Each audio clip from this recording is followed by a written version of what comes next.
Hello everyone, it's me again, Burntam, DIY TV, panibagong araw, panibagong vlog na naman tayo mga ka-DIY. Sa araw na to, ang gagawin natin dito kay Toyota Corolla natin, kay Althea is magpa-flashing tayo ng radiator. So before natin flashing to, maglalagay tayo ng chemical na pang-flashing. Yeah. Napaka-importante po na mag-flashing kayo ng radiator, lalo na pag second hand yung sasakyan na nakuha ninyo kasi hindi nyo alam yung history. At least para malinis yung loob ng block at yung radiator mo mismo. Ito tamang-tama na ito mga ka-DIY. Any brand naman pwede. So ito lang po yung brand na ginagamit ko. PIG, USA brand po yan. Sa mga brand natin, Anos Vlog, pag-subscribe din sa YouTube channel at pag-follow yung Facebook niya. Siyempre si Melanie Pantaleon from Panakul. So yan mga ka-DIY, ang gagawin nyo lang po dito yan. Kita muna natin. Made in USA po yan. Super Cleanser and Flasher Performance Radiator. 1 liter po yung lalagay natin. Clean to. 3 days, 2 days, pwede na kasi kahit na buong araw para at least malinisan yung loob ng block. May ikot po kasi yan yung dito, yung itong chemical na to na pang flashing, lilinisan niya yung loob ng radiator pati sa block. Okay?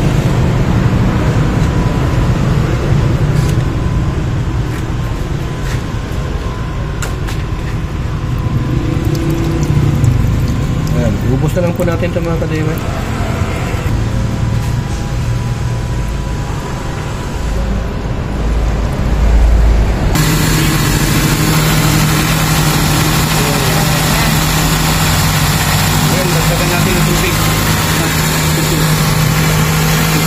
So ayan mga ka-DIY, gagamitin ko pa ito ng mga 2 to 3 days bago natin palitan.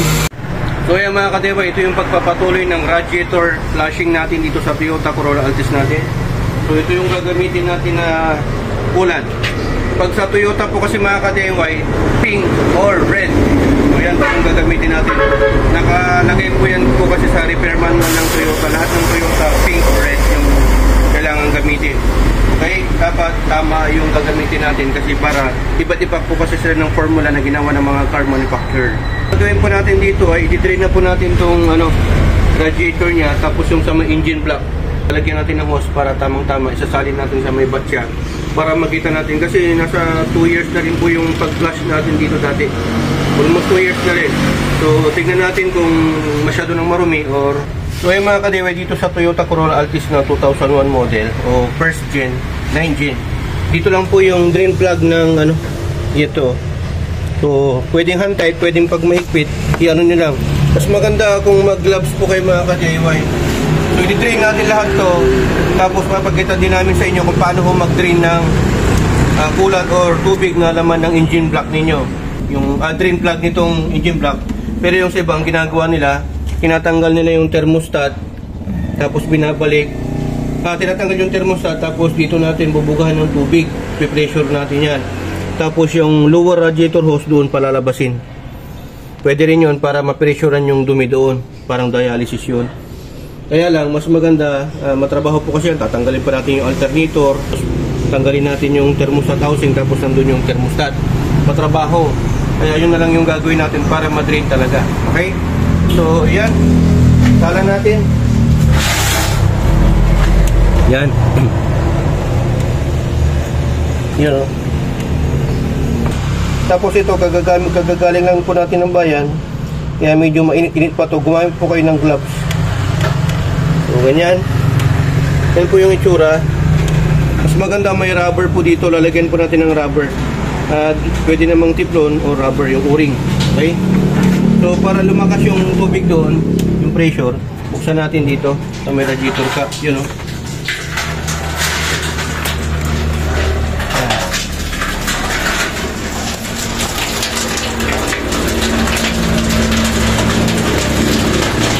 So yun mga ka-DIY, paupusin natin yung laman ng radiator, tapos saka natin sunod na i-bleed yung sa may engine block, tatanggalin din natin yung drain plug. Tapos lalagyan natin ng tubig dito or dito para ma-pressurean dyan para lumabas malinisan ng mabuti. Tapos natin i-refill ng ulan. Okay? So ayan, malapit na pong matapos dito sa may radiator. Yan o, parang may kalabang mga ka-DIY. Yan yung mga naipon na sludge. Ito kasi may halo ng Wilkins to yung distilled water tapos yung chemical kasi flashing na po yung ginagawa natin. Doon tayo papasok sa loob. Papakita ko sa inyo yung kung saan yung location niya. Kasi So, andito tayo sa ilalim mga ka-DIY. Check natin yung ano, yung drain plug niya. para sa engine block. Para sa engine block. Ayan, medyo masikip. Ayan po siya, oh. Yung kulay ano, yung kulay red na hose na nilagay namin, diyan po lalabas ang tubig mamaya. Pero yung tatanggalin natin, yung tornilyo, yung drain plug niya, hindi masyadong makita. Yun. Ayan po yung tornilyo na size 10 po yung tatanggalin natin mamaya. Naluwagan na po natin mga ka-DIY. Ano na lang natin, kamayin na lang. So ito mga ka-DIY, oh, may lumalabas na dito sa may hose. So mga ka-DIY, kailangan po natin ibaba yung sasakyan. Tanggalin yung jack para ano po, ma-drain po yung doon sa may ano, engine block natin. Kasi kanina nakaangat eh. Kaya unti lang yung ano, lumalabas. Ayan o. Ayan. Yeah. So ayan mga ka-DIY, ito yung natanggal natin. Hindi naman masyado marumi. Okay, yung mga buhangin na yan, hindi naman galing sa loob ng makina yan, saka sa radiator. Yan sa may ano na to, sa may silong, ano ng dumi. Okay? So ang gagawin natin, pipressure natin to ng pressure washer para mabalawan.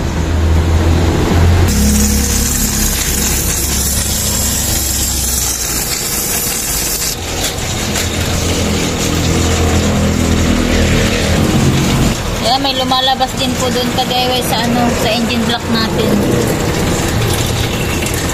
Ito yung sa radiator, yun po yung sa engine block. Naka-open na kasi yun eh. Yan, malinis na mga ka-DIY, oh. Pero patagalin muna natin para talagang matanggal yung chemical na nilagay natin, yung pang engine flusher, radiator flusher pala.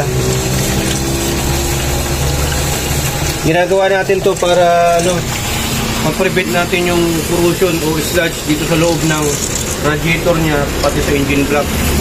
Sa katagalan, yung coolant, yung tubig, yung mineral, gano'n, o lalo na ang tap water, nagpo-produce po yan ng ano, yung sludge, yung para putik. Lalo na pagka hindi mo nagagamit lagi yung sasakyan sa mga nakakulan, mga 2 months naka-park, nakatambay lang sa bahay o sa parke, yan, magkakaroon po siya ng sludge o yung namumuong putik-putik, yung parang alibaba. Tapos para ma-prevent din niya yung pagkasira ng radiator mo, kasi para hindi magbara yung mga fins. Kaya kailangan natin mag-engine flushing, saka radiator flush, saka yung sa may engine block. Okay lang na matapon dyan kasi tubig nyo po yan, wala na pong halong chemical yan. Nililinisan lang natin, kumbaga binabanlawan lang natin ng tubig para matanggal talaga yung chemical bago natin lagyan ng coolant. Sinasaraduhan ko to para doon lumabas sa may engine block, sa may drain plug ng engine block. Lumalabas ba, nakita? Opo. Bubusisin.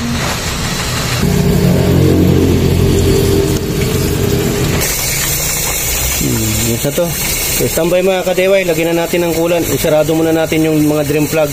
So yan mga ka-DIY, sa process naman na to, hinahayaan natin na maubos yung laman ng radiator tsaka engine block na tubig nung pinambanlaw natin. Yan. Para sa ganun, lumabas talaga lahat para wala nang halong tubig at mineral. Wala nang halong tubig at yung chemical para lalagyan natin ang coolant. Okay?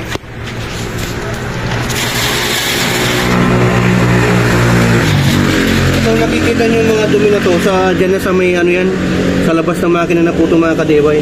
Pero yung tubig malinaw na po, so pwede na nating i-refill yung coolant mamaya. So ayan mga ka-DIY, sa process na to, ibabalik na po natin yung yan, para sa drain plug ng radiator natin. Lagyan muna natin ng tiplon. Okay. Lalagyan din natin ng o-ring. Yan, marami. Bili kayo sa Lazada or sa Shopee, mayroong mga sizes yan. Hanapin nyo lang yung tamang size, hindi yung maluwag. Yan, lagyan na po natin mga ka-DIY kasi wala na pong tumutulo. Yes na. Doon sa may engine block na. Yan mga ka-DIY, pag magde-drain po talaga kayo, ano po yan? Kailangan na ibaba nyo yung jack. ilapag mo talaga yung gulong dito para hindi siya nakaangat, para yung tubig madilim po na maayos. Kasi pag nakaangat yan, yung tubig hindi rin matatanggal na maayos. So yan, pag ibabalik naman natin yung drain plug nung engine block, kailangan natin iangat. Okay. So ito po mga kadewa yung itsura ng drain plug doon sa may engine block. Yan, lalagyan na rin natin ng teflon. So ayan, ibabalik na po natin yung drain plug natin. Nalagyan po natin ng teflon. So medyo may kasikipan mga ka-DIY. So pasensya nyo na kung hindi napaplashlatan na maigi. Ayun. Yan na po. Na po natin yung jack para malagyan na po natin ng kulat mga ka-DIY.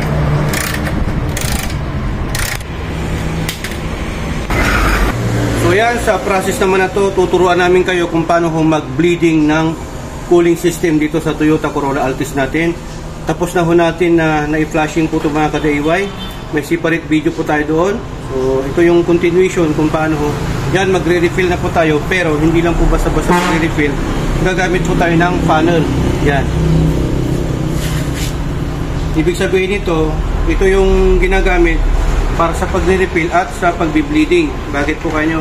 Kasi ganito po yun. Yan, may mga kasama to na iba't iba na size para na kung saan ito yung size ng radiator cap mo. Simple lang po. Meron din po ito sa Lazada, Shopee, sa mga DIY hardware, handyman, gano'n. Nasa 1.5 po yan, depende po sa brand. Yan.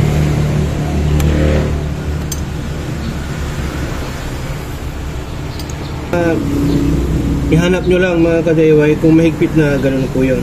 Tapos yan, sasalpak natin ganyan. Funnel ito, parang imbudo. Pero ito yung pang-bleed natin. Kasi dapat pag nag-bleed ka, palalampasin natin hanggang ganito. So yan, di pa po naka-ano yung makina. Hindi pa po naka-andar yan. And make sure na pag magre-refill ka o mag-refill ka, sarado lahat. Drain plug ng radiator at yung drain plug ng engine block. So ito po yung gamit natin mga ka-DIY. 4 liters po ito. Okay? Pero kahit anong brand pwede naman. Ang gamit lang natin kasi ito. Long life coolant. Yan, nakalagay. Ito yung niya, Dextron brand. US po, alam ko ito ang Dextron eh. Yan, mas maganda yung gamitin nyo yung pang Toyota talaga. Pag may pera kayo, may budget kayo, pang Toyota mas maganda. Basta kulay red or kulay pink. Okay? So yan, fill na po natin. Ganda. Ganda ng kulay, no? Ayan. Tapos saka natin ito bubuksan mga ka-DIY. Papasok yan sa loob ng radiator. Kailangan kasi na gawin natin to ang pagbi-bleed para yung mga na-trap na air packets or air bubbles dyan sa loob ng makina, kailangan niyang mailabas. Kasi pag hindi mo na pailabas yun, wala rin nag-refill ka o nag-fill ka agad ng coolant, sinarado mo agad yung radiator cap. Yung mga hangin doon, yun ang magkukos ng overheating. Bakit? Kailangan mo kasing parang sa tiyan ng tao, kabag yun, kailangan mong mailabas muna bago mo isara yung radiator cap. Ganyan po, maganda yan, no? Yan.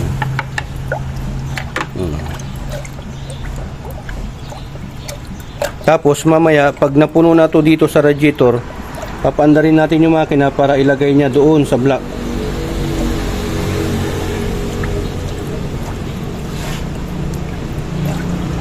Ganda ng kulay, no? Mas mainam po talaga mga ka-DIY na gumamit po kayo ng coolant. Kasi ito po ang required ng mga engineers sa mga car manufacturer natin kung anong gamit mong sasakyan. Yung kulay na nakalagay doon na specific, yun po ang gamitin ninyo.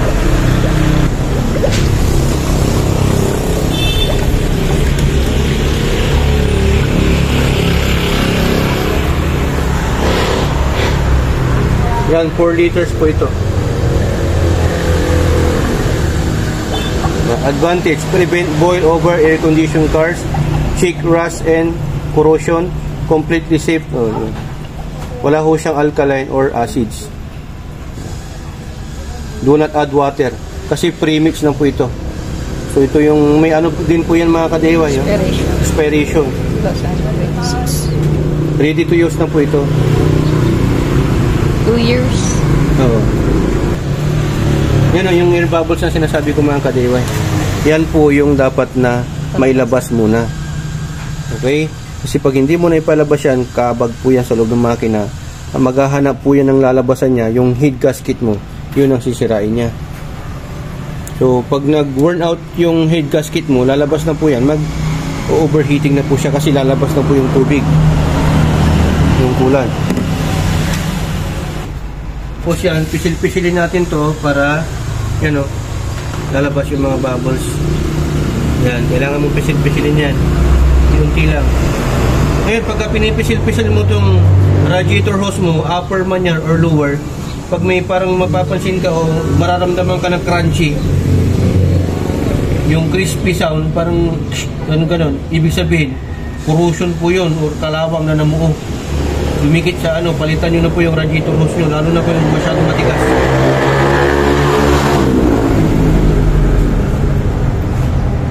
Yan, pati sa lower radiator hose yung mga kadiway, kailangan nyo mo rin po rin pisilin yan.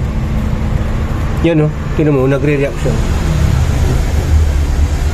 Mas maganda pag nabili nyo ng second hand yung sasakyan nyo, i-check nyo yung mga radiator hose nyo, upper or lower. Baka may mga cracks na o brittle na, palitan nyo na kasi baka pag hindi nyo makayanan yung init, yung pressure, ano po yan, sasabog po yung mga kadeway, mag-overheat po kayo. Check nyo po kung may mga cracks, palitan nyo na po. Okay? Banda rin po natin yung makina para yung tubig dito umikot sa engine block, mga kadeway, para pumasok. Sabi mo kasi, alright, tama ba? Color pink, ha?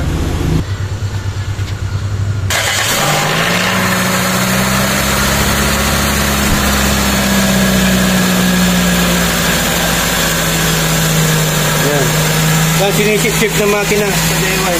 Yung sa block, papunta ng block yan.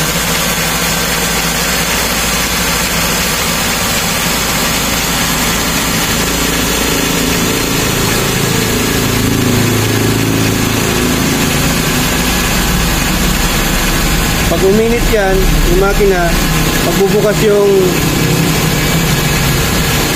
thermostat, papasok lahat yan.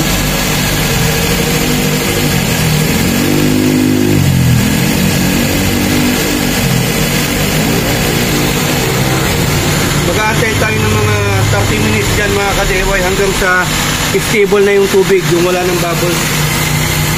Yan o. Kasi naka-ano pa siya cold start pa yan, kaya maingay yung makina, mataas yung RPM. Malamig pa kasi yung makina. Kasi sinasabi ko pa ng mga, yan, air package, mga ka-DIY, yan ang dapat na lumabas. Yun, ang laki o. Oh, dami pa. Yan yung sinasabi ko, yung iba kasi nagre-refill sila. Kung naglalagay sila ng kulang, sinasarado agad. Hindi nila na ipapalabas yung ganyan. Hanggang sa mag-pressure, mag-build up ng pressure sa loob, sabog. Kasi maghahanap ng lalabasan talaga yan. Yan o, dami o. Diba, yan ang kailangan mong palabasin.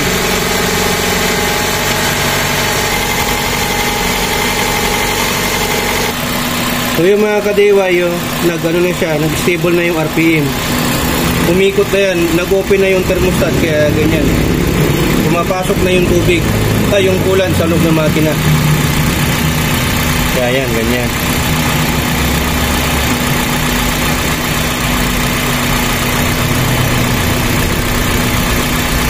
Diba? Madali siyang lumamig ngayon. Kaya malapit na po mag-stable mga ka-DIY pag ganyan. 15 minutes pa or 20 minutes pa. So yan, i-revolution natin ng pakunti-kunti mga ka-DIY kung mag-stable na.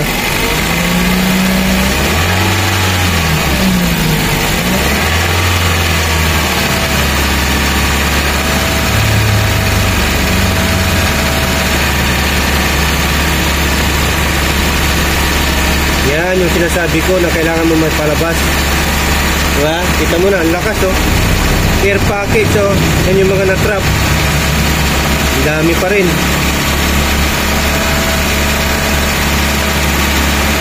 Imagine mo yan, pag isasara mo na, nawawa yung makina mo. Masama sa makina yan mga ka-DIY. Yan oh, yan yung sinasabi ko, ang dami.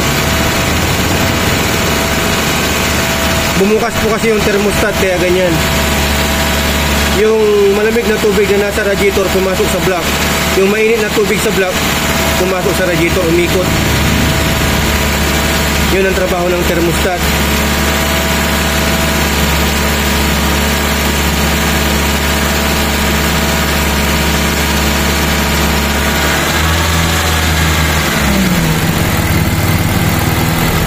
Dami pa rin. Meron pa. Yan o, chip niya mga kadeway o. Kumunti yung kulat.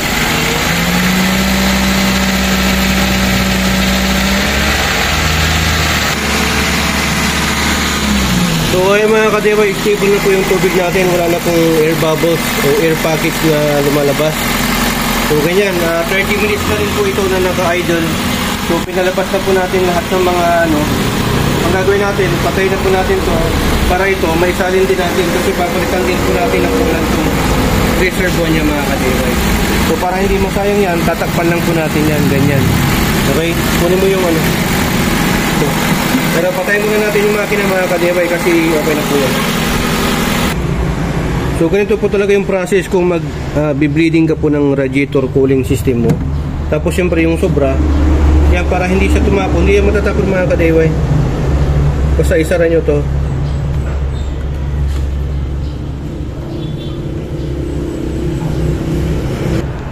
Lagyan natin dito.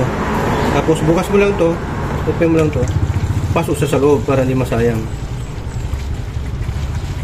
Tapos ito, gagawin natin. Dito natin lalagay sa may reservoir niya.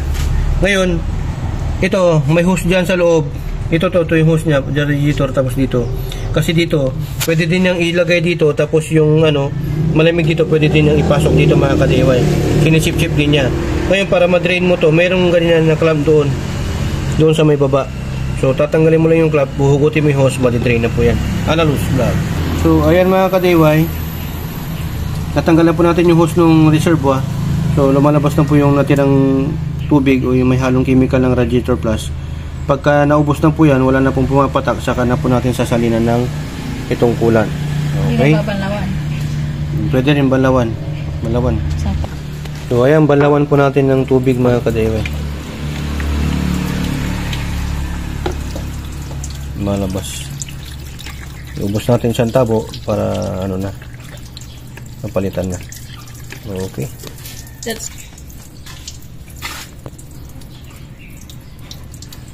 Yan, balik na po natin mga kadeway. So yan, hanggang dito sa may ng full ang pag-refill natin dito sa may reservoir.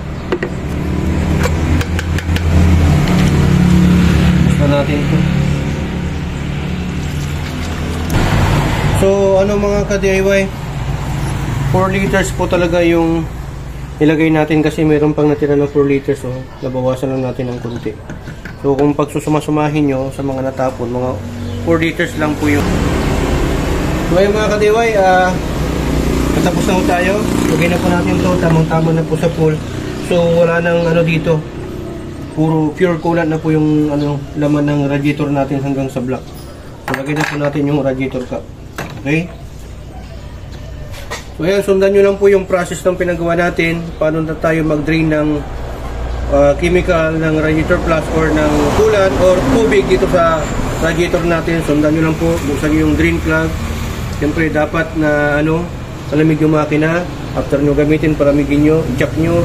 Tapos hanapin nyo yung drain plug din ng engine block kung talagang proper yung pag-flushing mo. Kasi yung iba po, pag nagpa-flushing po sila, radiator lang po. Sa atin, ang ginawa natin hanggang engine block, tinanggalan po natin ng pinalashing po natin yung engine block kasi naglagay po tayo ng chemical na pang-flashing. Ganun po yung proper procedure. So yan mga ka-DIY, natapos na po natin. Napakatahimik po ng makina natin ngayon kasi ang ganda ng coolant na napapalamig niya agad. So yung link kung saan ko nabili na store, ilalagay ko na lang po sa description below kung saan para maano nyo na magandang klase po ito. Pero disclaimer ko lang po, hindi po tayo sponsoring sa mga ka-DIY. Isa lang po ito sa mga ginagamit po. Okay? Okay. So yan mga ka-DIY, check natin. Yan, walang vibration. Good, all good. Ito, makikita mo walang bubbles. Walang bubbles, umuusok pa Yan, umikot na agad yung tubig. Sinip-sip yan. Umikot na yung fan, kaya sinip-sip yan. Ibig sabihin, gumagana. yung temperature, yung thermostat natin. Maganda yung cooling system natin mga kadero. Pati aircon mo yan, malamig. Mas malamig yung aircon mo. Okay na. Pero lang sa atin, madali na lang. Basta hanapin nyo. Ingat lang po kayo sa pagtatanggal ng size 10mm na bolt kasi baka malustrid. Okay?